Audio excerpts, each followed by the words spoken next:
We are live. Hello, everyone. This is Voice Notes from a Friend. I'm Vanessa Cornell. I am excited to be on episode 2 of Voice Notes Live. When I started Voice Notes from a Friend, I would have friends ping me on DM or text and be like, hey, let's talk about this part or this part. And we had the best conversations. Like the conversations were better than the voice notes. And so I thought, hey, let's have these conversations out loud. So I am thrilled to be with my friend, Yasmine Cheyenne. We've had so many juicy conversations about so many topics. And today we're talking about voice note number 3, Zen and the Art of Being All Out of Fucks. Before we start talking, I'm going to introduce Yaz a little bit. So I could go into like a long bio. Yasmin's written 2 books, Sugar Jar, Wisdom of the Path. But what I'm going to tell you about her is that she sees things really clearly. She's got a ton of heart.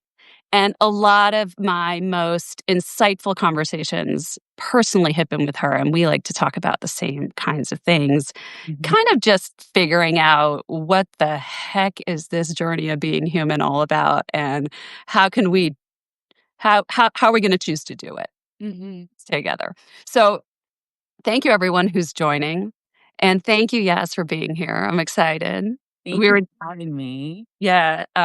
So yeah, when this voice note came out and you were like, oh, that part about being angry and not being allowed to be angry, and now being like, oh, shit. A lot of the shit that I've been saying, like, oh, it's okay. It's okay. It's like, it's not okay. It's never been okay. I think also, I would have never categorized myself as someone who's afraid of being angry because I'm a New Yorker and I'm an Aries. And so I kind of lean into aggression, but this has been the year where I've had to, so the anger I just lived with inside. I didn't realize that the anger was never landing. And not that I'm like needing to be projecting my anger everywhere. Yeah. But I never was saying out loud, I'm pissed. You can't do this to me, or this is not okay. And I feel like this has been the first year where, because we do the boundaries, right? We set the boundaries. Yeah, like, yes, that's the stuff we do with ourselves. But there does come a time where we have to have the uncomfortable conversation, and it's not always going to be pretty. It's not always going to sound like the directness of rage. Yeah. I think is something that we don't really give ourselves permission for. And I think the thing about anger is like we understand that it's something we feel and we think about boundaries, but I just didn't really understand that like anger is actually asking something of us. It's asking for us to take an action or to change something or to move something. Whereas it always to me felt like something just to be like managed away. You know, rather than being like, okay, what is this telling me to go do right now? And now that I know it, I kind of am like, I can't believe I didn't realize that before. But like, I did not realize that before. Like, I fully did not realize it. I just kind of thought like, oh, it's not nice to be angry. And if I am angry, I should just like manage it and like lessen it in myself rather than being like, no, this is actually telling me what I need to go do, the conversation I need to have, the change I need to make, the thing that used to be okay, that's like not okay with me anymore. And I don't know. I mean, for me, that like playing nice thing where I was like, oh, I'll just, it's okay. I'll do it. It's okay. Like, I don't know what happened or what thing lifted for me. Maybe it's like an age thing. And I think a lot of women will be like, it's kind of an age thing. But I'm like, all of a sudden, it's just not okay anymore. Like, it's just like a hard no. I think part of it is age. I think, if you're lucky, it's age because we don't all gain wisdom as we get older. Yeah. But I do feel like, I don't know about you, I'm just tired. Like I think that's it. I think that might be it. I'm tired. It might just be like, I can't anymore. I genuinely can't. And I'm a great pretender. I think all moms, wives, sisters, I think because we pretend we're okay, we push through. I don't know that society would function if we didn't. I don't I wonder about that sometimes too. What would happen if we all just stopped pretending and did exactly what we wanted? Shit would stop. Like, things would stop happening. Um, and I've been committed to not pretending that something that's bothering me is okay. But I think what anger helps me do is it helps me dial it in and direct it specifically. Yeah. Like this particular thing. And I don't know about you, but I noticed that with anger, I can wait. Like I want my anger to land at the right time. Yeah. You know, when I'm triggered, that's more of yes, I can be angry when I'm triggered, but triggering for me usually happens when, wow, I didn't know that that was gonna upset me. I didn't know like it comes out of it's a surprise to me and you.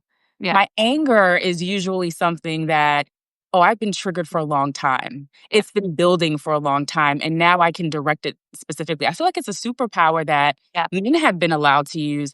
I've been watching this, and I know you have sons. I don't have sons, but my daughter plays soccer, and she plays with boys a lot. And I notice the way that girls in sports play sports than the way boys in sports play sports and the way that they're allowed to. I see the moms of sons saying things like, "No, get out there, kill him," like at 8.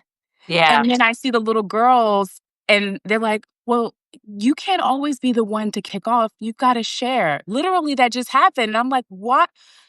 This starts so early. Yeah. And I think there's a reclamation happening for me, especially in it's not just being a good girl, it's not just being nice. I think it's just we're primed this way to be able to participate in a society that doesn't really allow us to thrive. Yeah.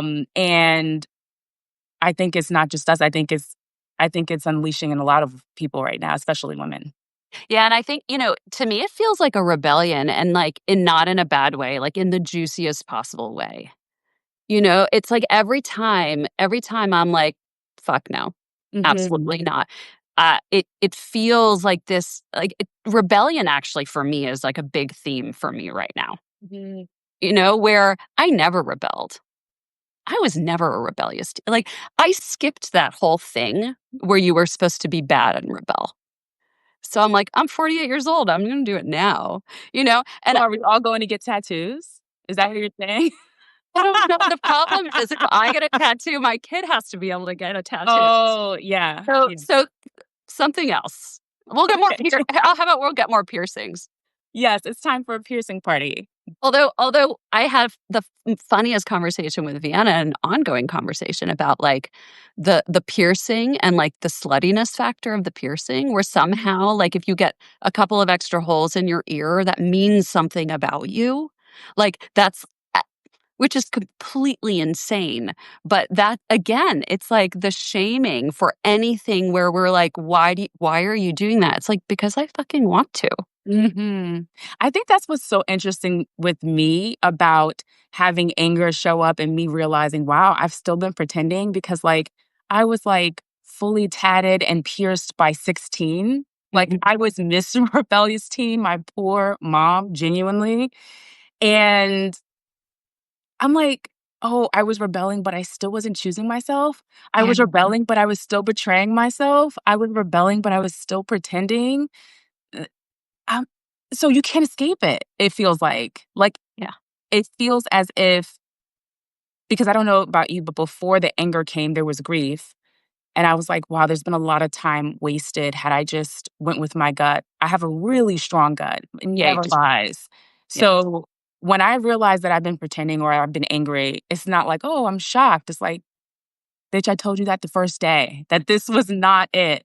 So with the anger, I'm learning to give myself a little bit of grace, but it's tough because I guess for you, like coming out and rebelling, that sounds like freedom. I don't know that I could rebel anymore. Have so But that's the I'm thing. like, It's the same thing with the anger, right? Like we think an expression of anger is like screaming at someone or reacting, but that's not what we're yeah, talking about, right?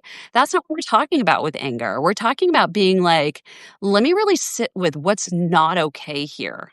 Like, let me like get quiet and feel in my gut what's not okay, and then go take action to change that so I stop betraying myself. I think it's the same with the rebellion, right? It's like we think rebellion is like tats and earrings and like it's fun and whatever it Part is. of it, Yeah, it's but part of it. It's part of it. But to me, rebellion is the like choosing yourself. That's the part that feels like real rebellion to me. And it's honestly not rebellion that like I'm not into like, oh, let me express my anger and hurt people. Like I think you can right. express your anger without hurting people, right? Because what you do is you end up telling the truth, which is actually kind to everybody around you, right? It's like if you're like, this friendship has to end or something's going on here and it's the truth, that's not necessarily hurtful. It's kind ultimately. And so I think that rebellion too feels deeper than what we thought was rebellion when we were teens, you know? Like we thought that was rebellion, but the real rebellion is like, no, no, I'm going to choose me, which feels I don't know if it feels dangerous. Does it feel dangerous to you? Does it feel scary? I don't know, So but I'm no longer scared. I yeah, feel like the tats, the piercings, all that was like I own the sluttiness or lack there. You know, the doing me was it's my body. I do what I want kind of rebellion. yeah, But I think I am in my I will hurt your feelings era. yeah, Um, I think the thing that has kept me from displaying anger, rage, honesty has been I don't want to hurt your feelings.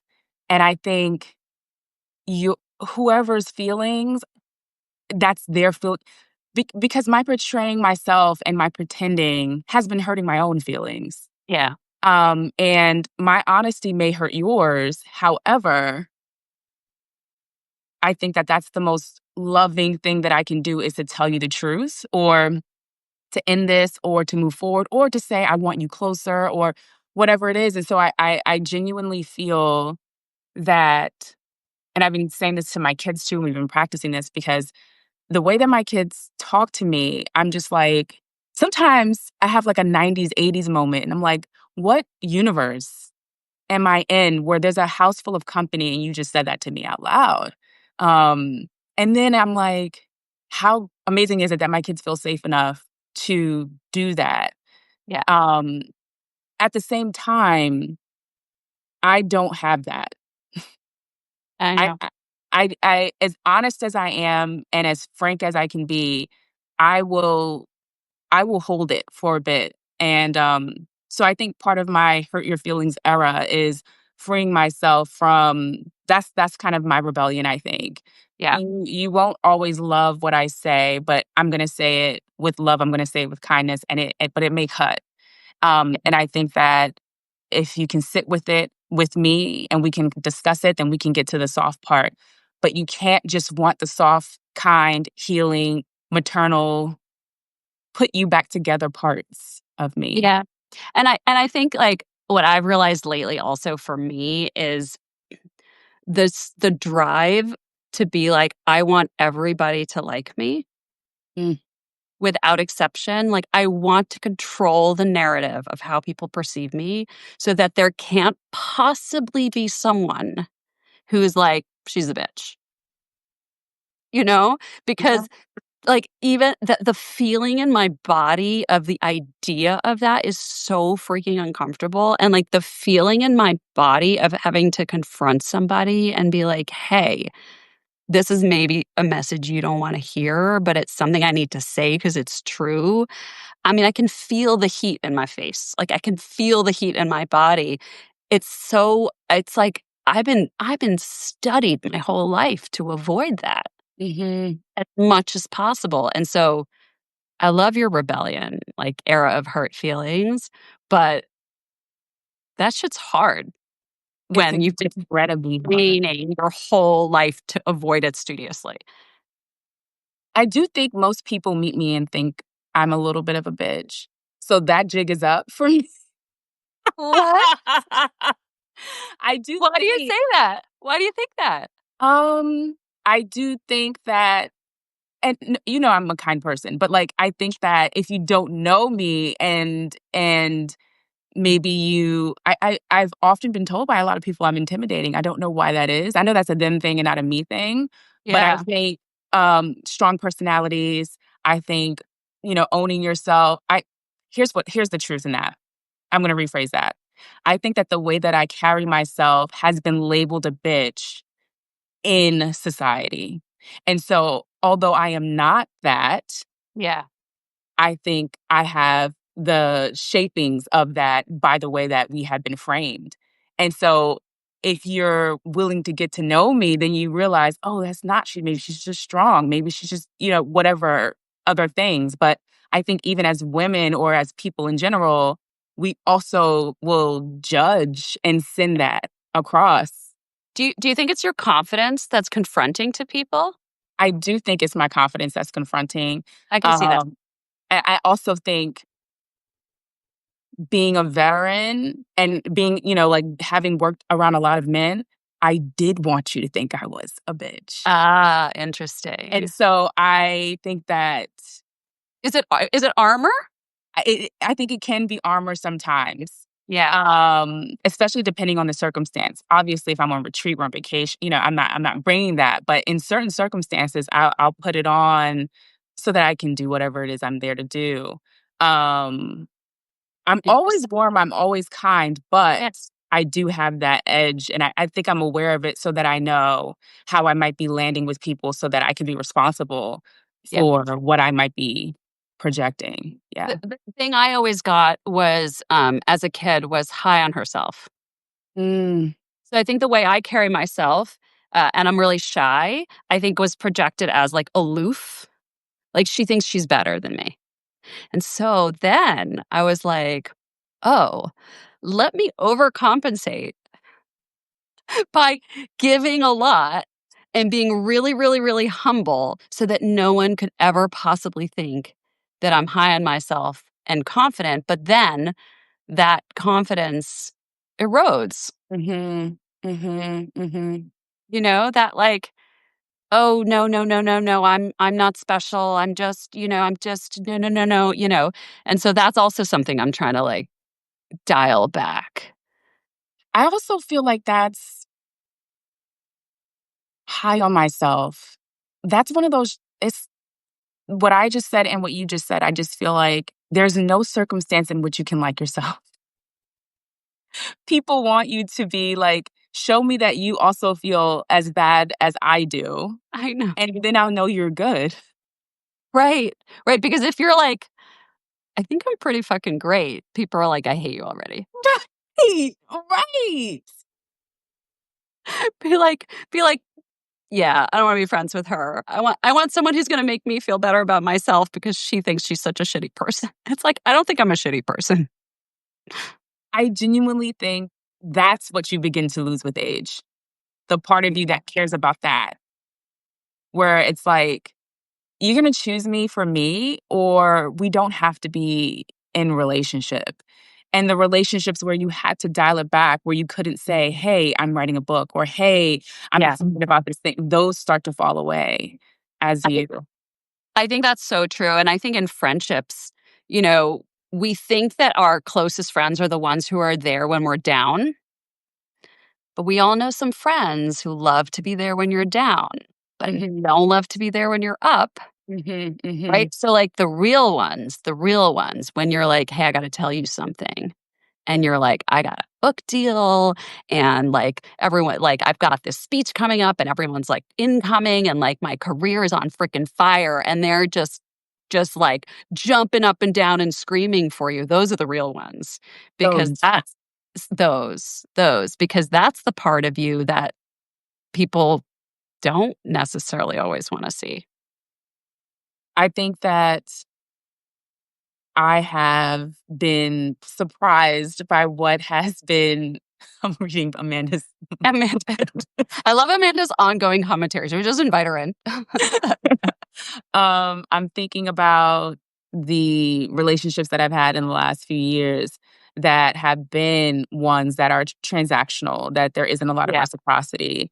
Um, And there hasn't been a lot of them. Usually it's old ones that you just held on to because, oh, I've known you this amount of time. Yeah. And that's something that I think I have been exploring too.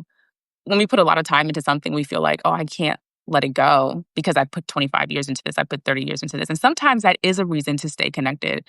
But other times it's like I put 7 years into this. And because I've wasted 7 years, I'm going to let this go. Yeah. I think that's what's been helping me find grace in terms of realizing how there are parts of me that gave so much that I shouldn't have, that I can't get back.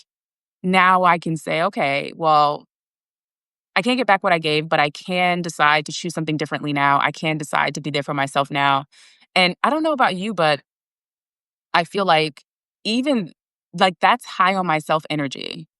That's I I feel like we're having two conversations where there's part of we don't want to be seen as we don't want to be seen as this thing, but I do think the thing that we've labeled it as is actually good, Yeah.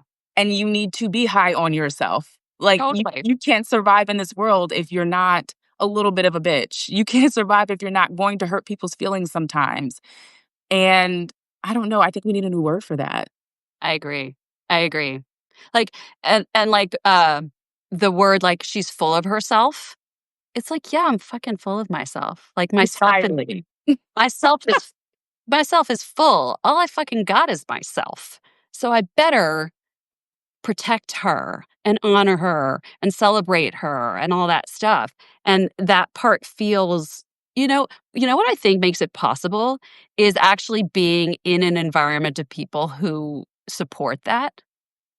Because, like, the world at large there's a reason we got to where we got, right? There's a reason that we were taught as little girls, and it's no one person. It's just kind of a collective consciousness of this is what little girls are supposed to be. And so I think the thing that can counteract that is a whole group of women exercising this muscle together and supporting each other in it.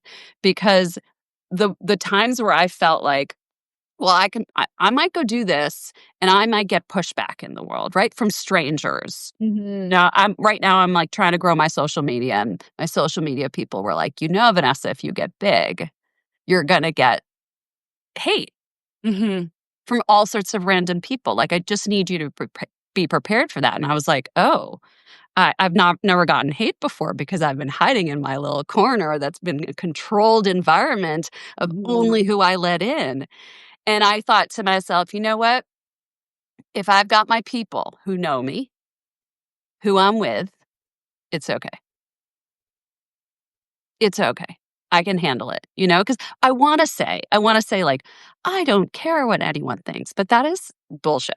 It's just not Yeah. true. Like, I wish it were true, but it's just not true. Like, I am a human. Like, someone says something hateful on my comments, or someone's gonna say something about me or assume something about me that's not true, and I wish I could say, like, I care zero. I'm above it all, but I'm not. Like, Mhm. I'm a human. But I was like, but if I've got my people who know who I am, who love who I am, and not just the shiny bits, but the whole bit, the whole thing. Mhm. Who are like, I see you, Vanessa, for the entire flawed human that you are, and I still love Mhm. you. I'm like, it's gonna be okay.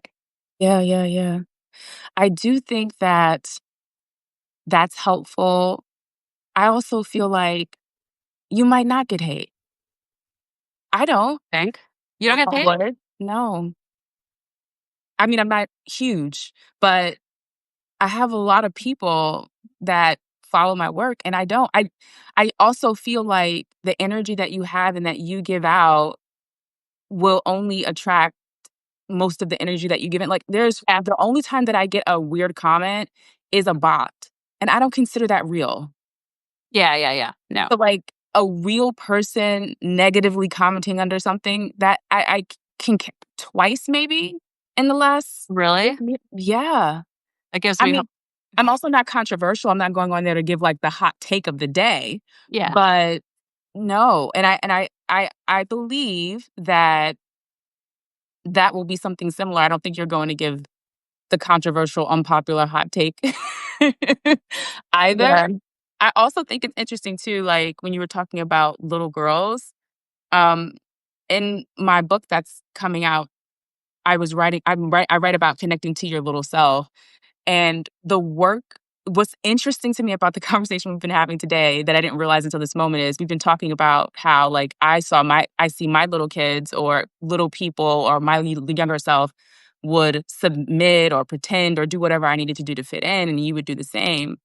But actually what I find is that our younger selves were very clear on what we wanted and who we were, and that we were just encouraged to pretend we didn't know. And so I feel like I'm getting closer to that part of myself as I get older, the part of myself that already knew who that was. And I think when I come to the internet or a book or whatever, and I connect to myself from that place, I connect to other people from that place too. And I'm less likely to interact with someone's comparison person when I'm in that energy, when I'm in that place. And so I'm sure there's some people who bought my book and returned it. I'm sure there are people who liked it. I'm sure there are people who haven't. But the majority of, and I think this is so important to say this why I'm spending time on it, because I think there's so many people who don't put their work out there because they're afraid of what people are going to say. Yeah. Who have beautiful, who are better writers than me, better writers than so many other people, and would just have the most beautiful experience if they finally got clear on the fact that there is maybe 5% haters, 95% of the people are waiting to hear what you have to say. Even if you're talking about jeans, makeup, whatever it is. Like Yeah. I've had, and I have that part of my mind sometimes that's like, does anybody actually care what electrolytes you take or whatever? I'm like, actually, yeah. And if no one does, I do, and I'm fucking talking about it. And so I don't know if that's something that you felt recently since because I love the reels you've been putting out. And to me, No. it feels like more like you. Not that the other work hasn't, but this feels like you. Yeah. And I'm naturally drawn to it in a way that I feel. Yeah. Thank you so much for saying that because I've like had a whole internal battle about it. Right. So, like, here's how the internal battle goes. Like, you know me as a friend, I'm like serially obsessed with things and I get really excited about things and I tell my friends about them, right? Like and some of them are makeup or some trigger point tool or some electrolytes or whatever. Like I'm like, "Oh, I found this thing." And so I've had this urge to sort of like share not because I think it's going to influence people to change their habits or something just because it's like kind of coming out of me. Just kind of coming out of me.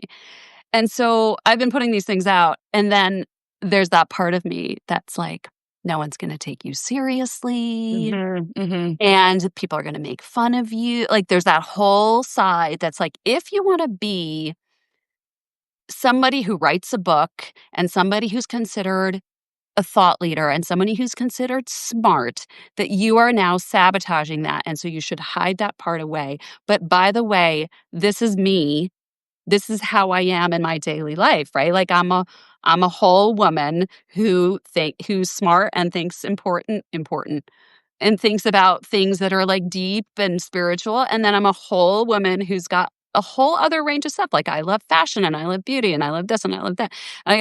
And there's that little voice in me that's like that part, not that part.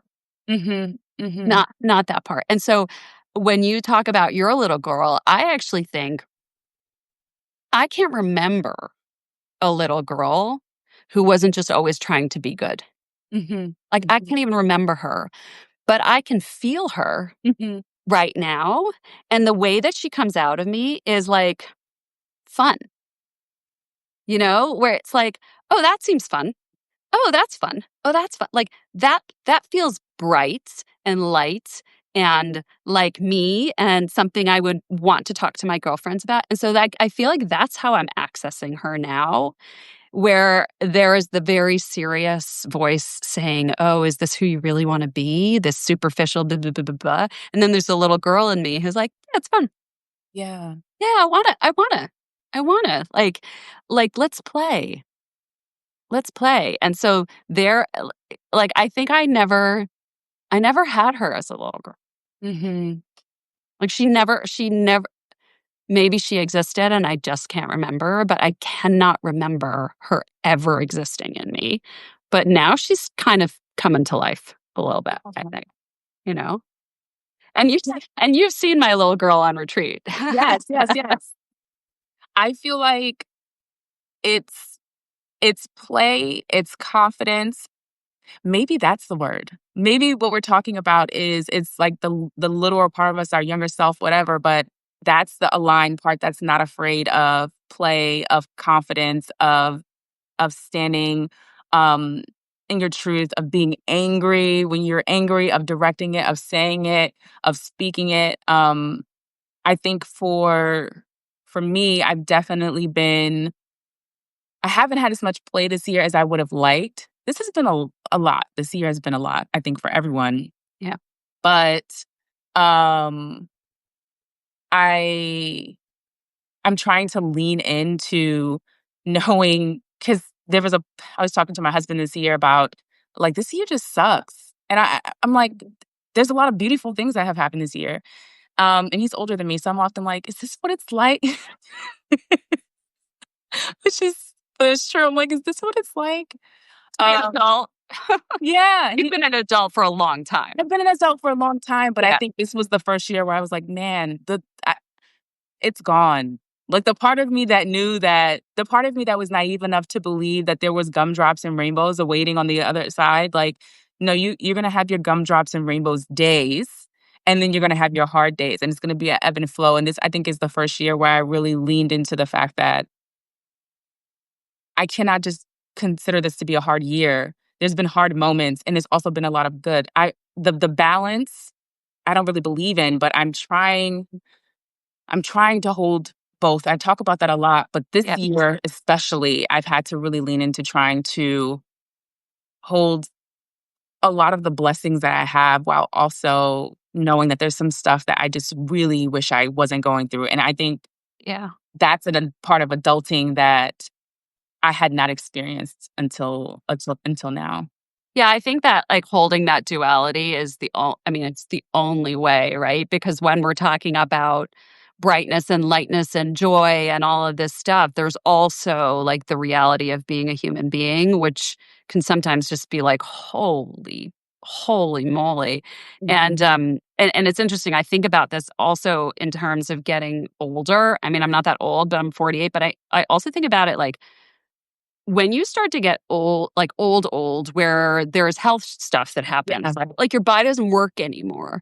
How do you hold that reality and still have that spark? Mhm. Because that's like, no matter who you are, that is coming down the pike for you. Mhm. And I actually just saw this woman who's older who had like a lot of hardship, but she had this like spark of like lightness and humor, and she told this tragic story of, of loss and her business being taken over, and at the end, she was like, "Yeah, the whole thing was pretty funny." Like, it was so not funny. Do you know what I mean? It was so not funny at all. There was, like, nothing funny about it, but there was this approach to it where it's like, yeah, like, life is gonna be hard, so what do we do about that? We gotta hold that other, we gotta hold that lightness, we gotta hold that humor, we gotta hold that, which I know, it's like sometimes it's like, I got no humor in me. Do you know what I Mhm. mean? Like, this shit's so bad, like, I got no humor in me, there's nothing about this that's funny, there is nothing about this that's light and bright, but there is something about that, like, returning to when we can, grabbing those moments of play and light and childlike, right? Like those older people who are still a little childlike in their wonder of the world. I know we're almost at time, but like as we're talking about little selves, what I just thought about as you shared this was like the elder people that have been in my life.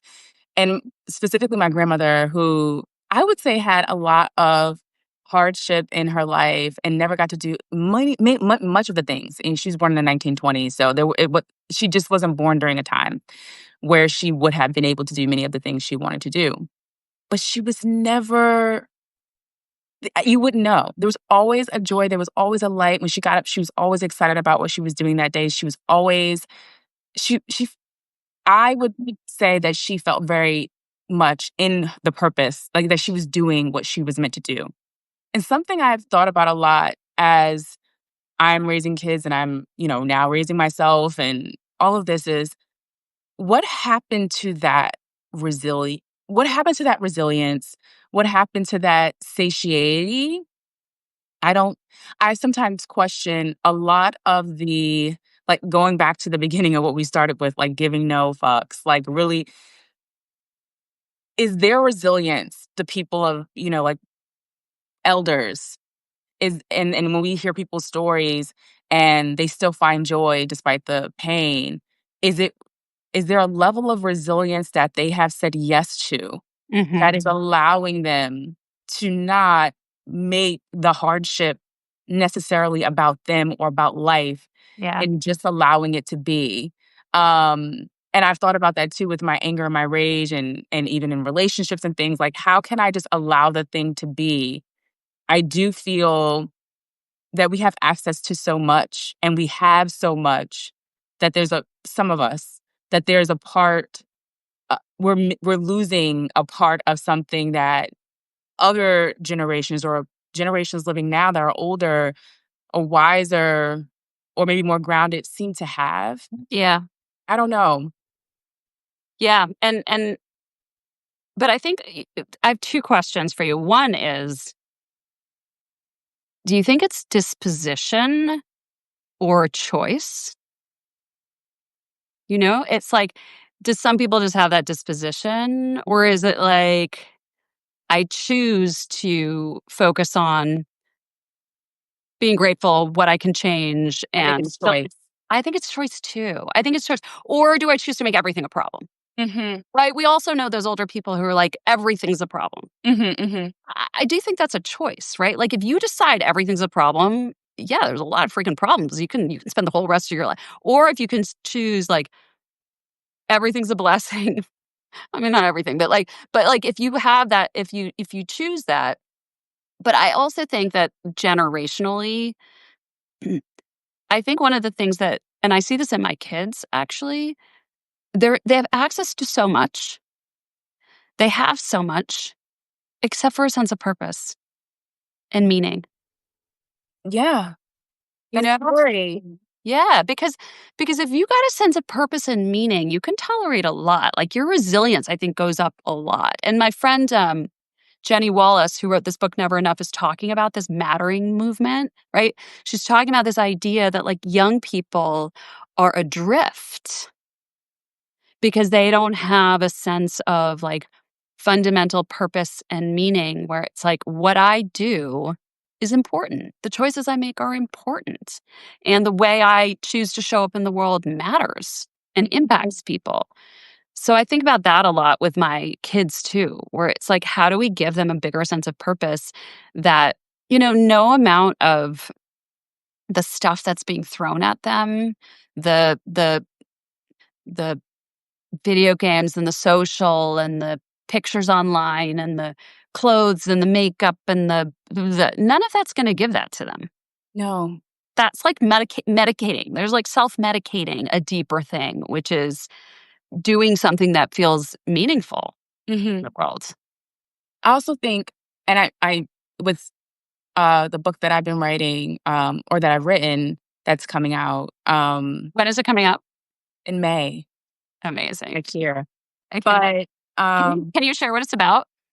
yeah, so that's I'm about to share a little bit, Okay, but great. it's about purpose, but it's specifically related to midlife, and I think that a lot of people so, like, if we do the work that we were talking about that you and I have been doing, if we stop pretending, if we start choosing ourselves, our rebellion, our freedom, whatever it is, a lot of people are left with the sense that the life that I've lived has not been a life that I would have chosen had Yeah. I known. Yeah. Which leads them to, I'm 35, I'm 25, I'm 45, I'm 65. What is the point? And I think that even a lot of people who aren't young are starting to feel like they don't have a sense of purpose or they don't have anything that matters. And the book is called The Comeback Era because I think Mm, it's an opportunity to find a way to come back to your true self, yeah. whatever that is. And when I say true self, even when I say that, I want to go back. I don't mean true self in that way. I mean, come back to the part of you that is actually excited when your feet hit the floor every day. And it may just be the smoothie. It may just be like, I do think there is something when I think about my grandmother when I was writing this book, I thought about her a lot. It was the small things that really gave her a sense of purpose. It couldn't be the big things Yeah. because there weren't going to be a lot of big things. And so I do think that there is something that even if you have a lot, you have to come in a bit. It can't be always the big wins because they aren't that often in life. They're not often enough Yeah. unless you are constantly striving and you will reach a wall.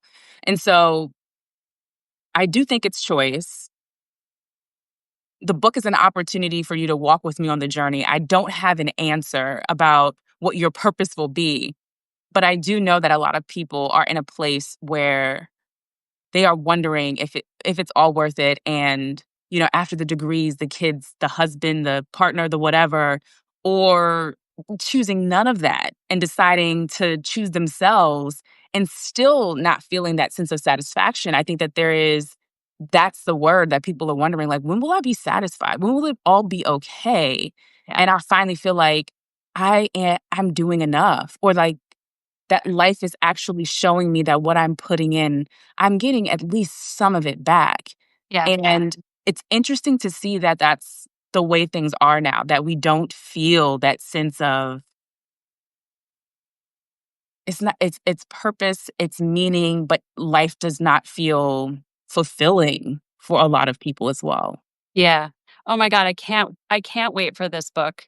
I mean, I've gone through so many of these thoughts myself, and I've talked to so many women who have these thoughts too, right? Where it's like there is this external measure of what success looks like. And I literally the other day had this thought.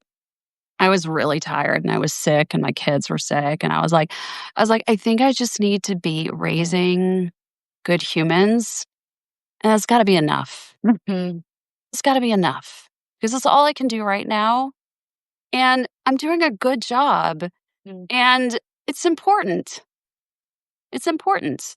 And then I feel better. And then I'm like, oh no, but also my self-expression is important. But it's the need to self-express rather than the impact. People are always like, I really want to have a big impact. I'm like, I'm not interested in impact. Right. I'm only interested in self-expression, and whatever it does, I trust whatever it's supposed to do, it's supposed to do. Even when I have retreats, I'm like, I'm not doing this for you. Mhm. I'm doing this because I want to. And I trust that if I do what I want to, it will have a net benefit effect. But I am not doing this to change your life. I'm not doing it for the impact. And I think we've been conditioned to think impact rather than self expression. And so then we twist ourselves into a pretzel to be the person we think we're supposed to be for the impact. And then we can't have the impact because it's not the full gateway of expression of ourselves. So I can't wait. I can't wait. We'll have more conversations about the book when it comes out. All right, I think we got to wrap it up. Thank you, everyone who joined us. Thank you, Yaz, as always, for an awesome conversation.